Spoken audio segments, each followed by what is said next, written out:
झुकता नहीं है, नया भारत झुकाता है। भारत छेड़ता नहीं है, लेकिन अगर कोई भारत को छेड़ता है तो वो छोड़ता भी नहीं है। जी न्यूज वर्ल्ड एक्सक्लूसिव लेह से जी मीडिया संवाददाता कृष्ण मोहन मिश्रा की रिपोर्ट आप देखेंगे तो जानेंगे कि जमीनी हालत क्या है, जमीनी स्तर पर कैसे हिंदुस्तान मजबूती के साथ खड़ा हुआ है। ये चीन के विस्तारवाद पर भारत का प्रहार है। हिमवीरों के सामने नहीं टिकेगा चीन। अब लद्दाख की चोटियों पर हिंद के हिमवीर मौजूद हैं।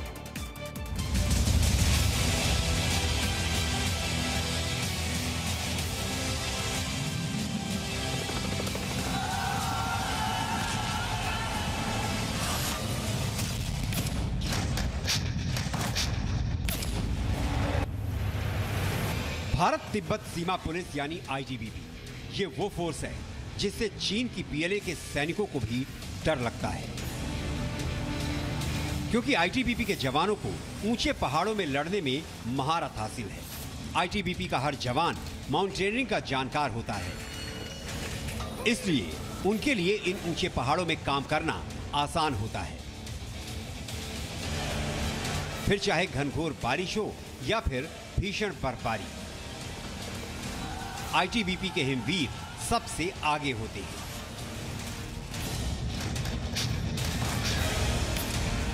उन्नीस में चीनी हमले के दौरान एक ऐसी फोर्स की जरूरत महसूस की गई जो पर्वतारोहण यानी माउंटेनियरिंग में माहिर हो, हाई ऑल्टीट्यूड वॉरफेयर में माहिर हो और पहाड़ों की चुनौतियों का सामना कर सके, और इसलिए भारत तिब्बत सीमा पुलिस का गठन किया गया।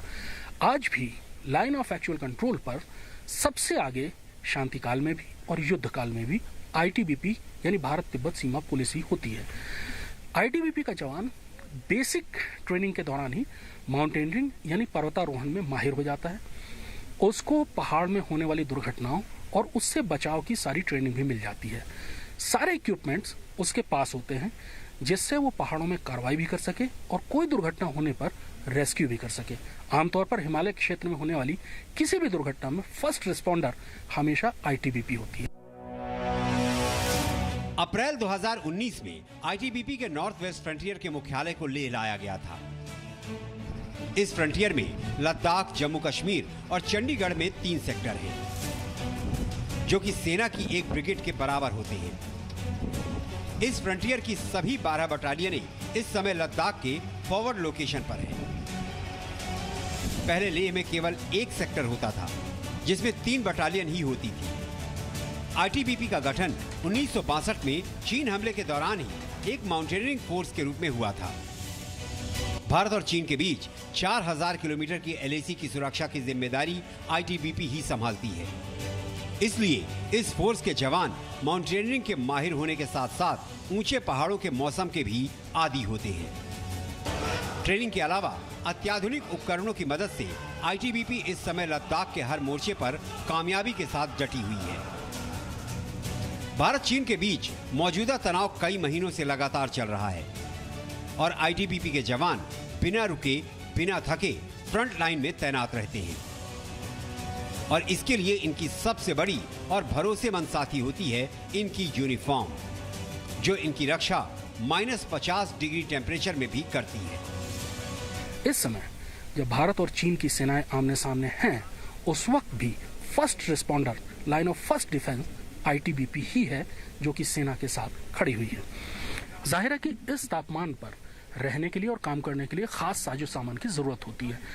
यहाँ कपड़े लेयर्स में पहने जाते हैं जिससे कि ज्यादा गर्मी मिल सके। जैसे ये मोजे 2 लेयर में हैं, सबसे पहले पतली लेयर, उसके ऊपर मोटी लेयर, ये दोनों वुलन हैं। ये खास पार्का बूट्स, ये भी 2 लेयर में हैं, एक अंदर की लेयर और एक उसके ऊपर प्लास्टिक की ऊपर वाली लेयर, जिससे कि बूट को वाटरप्रूफ बनाया जा सके। ये गैटिस, जो कि बूट और ट्राउजर के बीच में बर्फ न घुस सके, इसके लिए। सिपाही ऊपर काम करता है जहां बर्फ हो रही होती है, तो उसके ऊपर ये है कि ये चौथी लेयर भी पहनता है जो कि वाटरप्रूफ भी है और भयानक सर्दी में भी ये काम आती है। ये 50 डिग्री -50 डिग्री टेम्परेचर तक सैनिक को पूरी तौर पर सुरक्षित रखती है। फ्रंटियर के जवानों को आने वाली भीषण ठंड से निपटने के लिए आर्कटिक टेंट, केरो हीटर और बुखारी दी गई है, जिससे सैनिक सर्दी में भी आराम से रह सके। सैनिकों को 3 लेयर में पहनने के लिए वही कपड़े दिए गए हैं जिनका इस्तेमाल सियाचिन में तैनात सैनिक करते हैं। खास जूते और स्नो गॉगल्स सैनिकों को फ्रॉस्ट बाइट से बचाते हैं। इतनी ऊंचाई पर तैनात इन हिमवीरों की चुनौती सिर्फ चीन का विस्तारवाद ही नहीं है, बल्कि बर्फबारी भी परेशानी का बड़ा सबब है।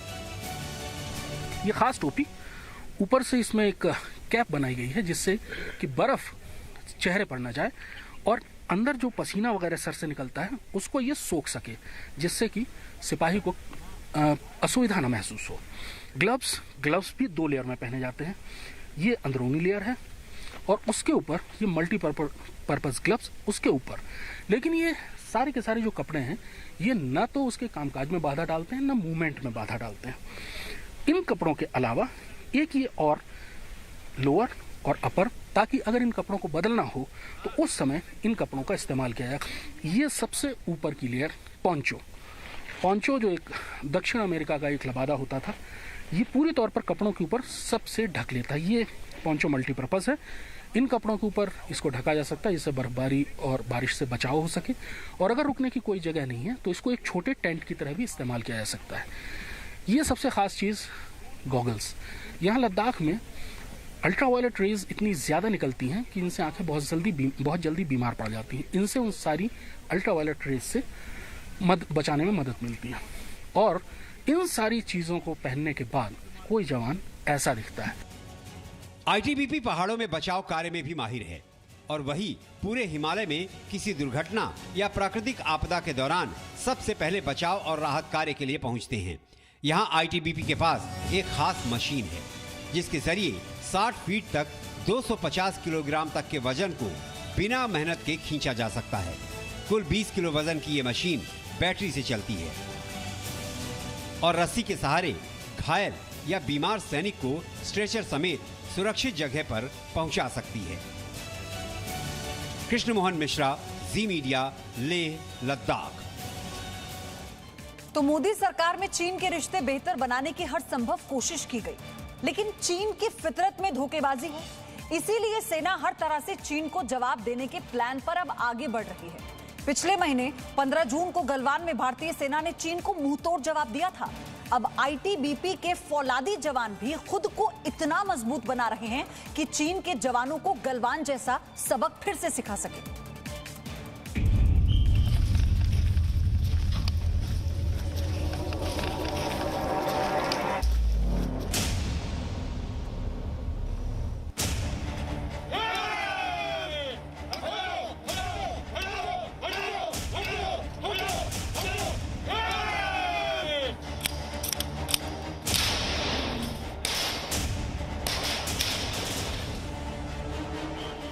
चीन के सैनिक अगर गलवान वाला पराक्रम भूल गए हैं तो उन्हें हिंदुस्तान के इन फौलादी जवानों को जरूर देखना चाहिए।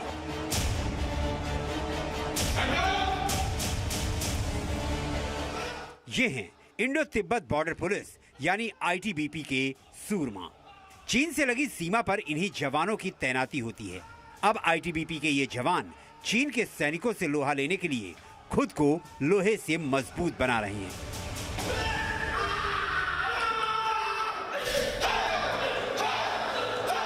पिछले दिनों गलवान में हड्डी तोड़ प्रहार झेलने वाले चीन के सैनिकों के लिए मार्शल आर्ट ट्रेनर बुलाए जा रहे हैं। जवाब में आईटीबीपी के जवानों को भी मार्शल आर्ट और कराटे की ट्रेनिंग दी जा रही है। लद्दाख में चीन के सैनिकों ने झड़प के दौरान भारतीय जवानों पर पत्थर बरसाए थे। भविष्य में ऐसी पत्थरबाजी से बचाव के लिए आईटीबीपी के जवानों को तैयार किया जा रहा है।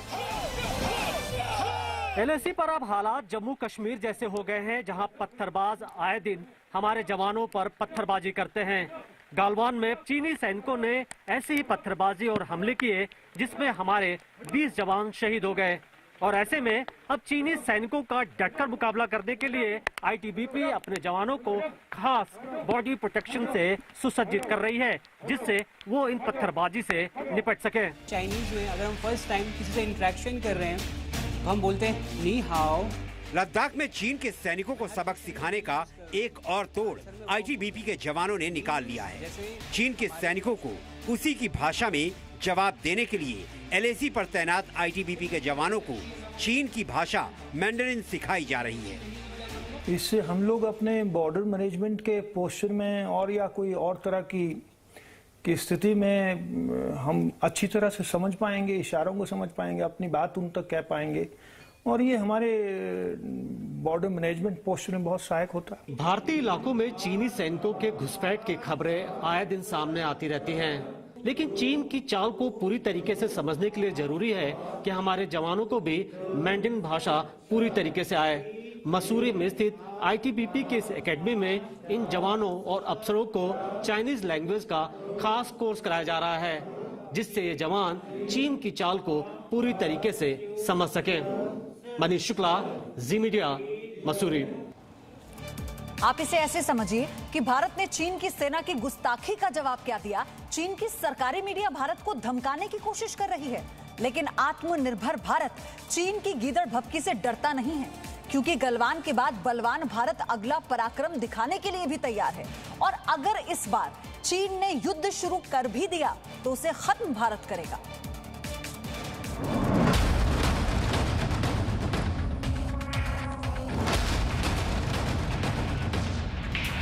हम अहिंसा के रास्ते पर चल रहे थे। वो हमेशा सीमा पर हथियारों के साथ तैयार रहा। हम युद्ध में नहीं, वार्ता में विश्वास रखते थे। वो सीमा में घुसपैठ करके विश्वासघात करता रहा। हम अपना पड़ोसी तो नहीं बदल सकते, लेकिन जो पड़ोसी दुष्टता पर उतर आए, हमलावर हो जाए और देश की संप्रभुता को चोट पहुंचाने लगे, तो हम बदला लेंगे और पूरा बदला भरपूर लेंगे। भारतीय सेना के करारे जवाब से घबराए चीन के सरकारी अखबार ग्लोबल टाइम्स ने भारत को धमकी दी है। धमकी है युद्ध की, धमकी है 1962 से भी बुरे हाल के लिए तैयार रहने की।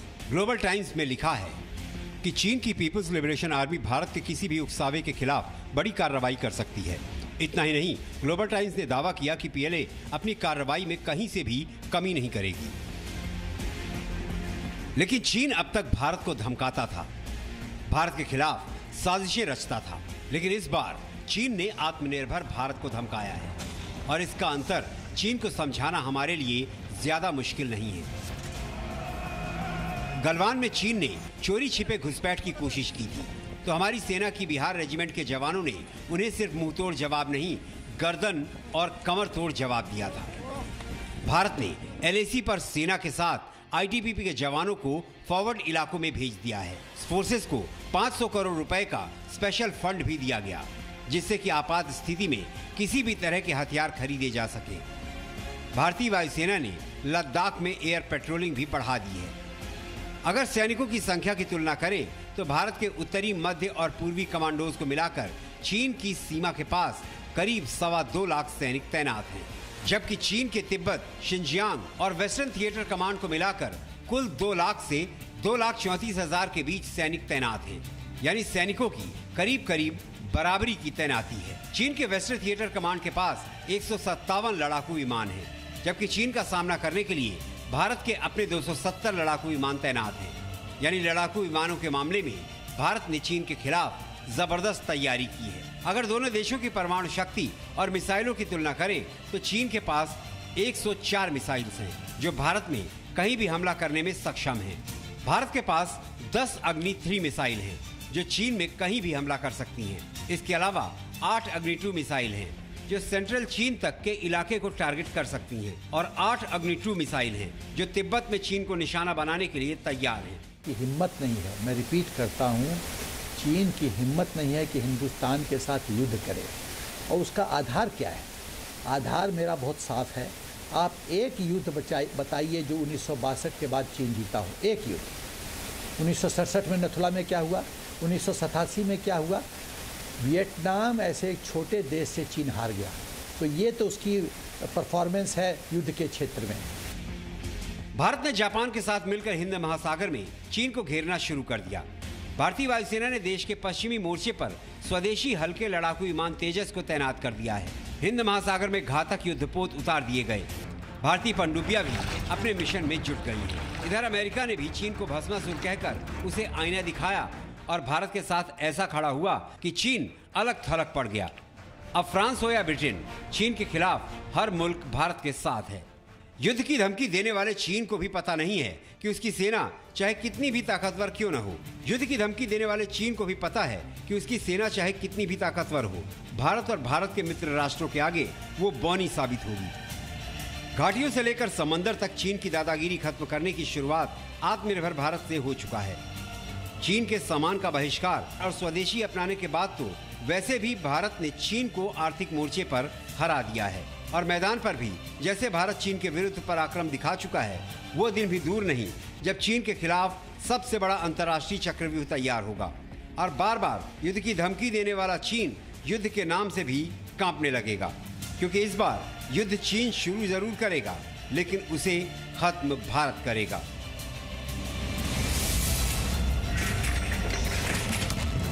ब्यूरो रिपोर्ट, जी मीडिया।